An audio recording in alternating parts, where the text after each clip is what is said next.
I'm actually going to try and sit down for this, and there's a couple of things that I would like to say as a caveat. So, you know, on Twitter, when people put on their profile, I work for this company, but all views are my own. I am a trustee of Unlimited, but everything I say right now is sort of me, not Unlimited. And my presentation is about goodness and happiness. And the irony today is that I've had a really shit day. So anyone who runs a business, especially a social business, when you're trying to do good and you're trying to make money and make everyone else in your organization feel happy, you have a really shit day. It's like, oh, for God's sake. So everything that's in this slide deck, I believe, but today is not the day that I wholeheartedly believe it, if that makes sense.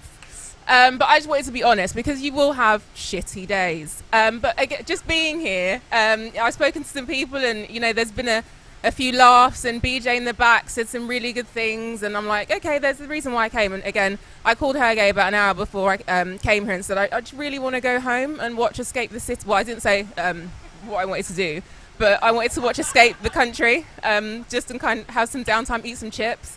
So yeah, anyway. So I've always been a glass half full type person. Hence starting a company called A Very Good Company. And I guess, you know, all the stories that we've heard today so far, I didn't grow up with either parent. I grew up in Northwest London, went to an okay school, went to an okay secondary school, did quite well. I could be the girl in the class that distracted everyone and still managed to pass my exams. Not the people I distracted didn't pass, but I did. Such is life. And I kind of really found that I liked helping people, but I also like money. And I say that openly. You know, when you don't grow up with either parent and you have no fallback plan, you need to know that your future is, you need to have an understanding of what your future is going to look like, and know that you can pay the bills and have a house and look after your own family in the way that you'd want to. So I've always been really driven. From the age of 15, I started doing internships at record labels. I was going to be Puff Daddy. I was going to move to America, take over the world. Still going to take over the world, but just not through music. And I got to university, took a year out, went around the world, got to university, and realized that I had a real passion for retail. I'm not actually even following this, am I? A real passion for retail, and decided that in my last year of university, I would open a clothing store. I don't know if anyone remembers Morgan. It was a women's clothing store. There was one in Bond Street. So I had a franchise of that in Lancaster at the same time as doing my last year at uni. And I was speaking to BJ in the back somewhere about this. I was learning franchising 101 while running a franchise, sitting in the back like, this ain't how it goes. So you better pass me on this essay. That's generally how I talk to people most of the time. So that was my university experience. Barely scraped through, got a 2-2. Still had the business, kind of came back to London and decided that the business was going well, but I wanted to actually get out there and speak to people about enterprise and entrepreneurship and help them really, I guess, see the benefits of doing something whilst in university. And while I was sort of going around the country doing the whole university tours thing, I got an email saying, you know, check out the Evening Standard later today, and I saw an article that said 700 jobs go as Morgan declares bankruptcy, and the business that I was running overnight literally disappeared. So I had to take some time off from work, get on the train back to Lancaster, and recreate my store in a week. Literally shut the shop down, find new suppliers, find a new name. So I called it DM, as in Carpe Diem, seize the day, and our strapline was seize the day, dress for the moment. Slightly cheesy. Wherever Matt Keppel is, I'm with you on that whole cheesy name thing. When you're young, it makes so much sense. And not that I'm not young now, just not as young. So for that whole experience, I think, taught me that being my own boss was the way to go, even when the times were tough.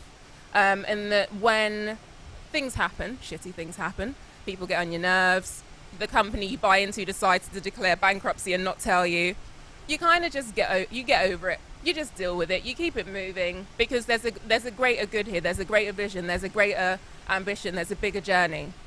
So at the same time as doing all of that, I got involved with boards, and so I used to sit on the board of the British Youth Council.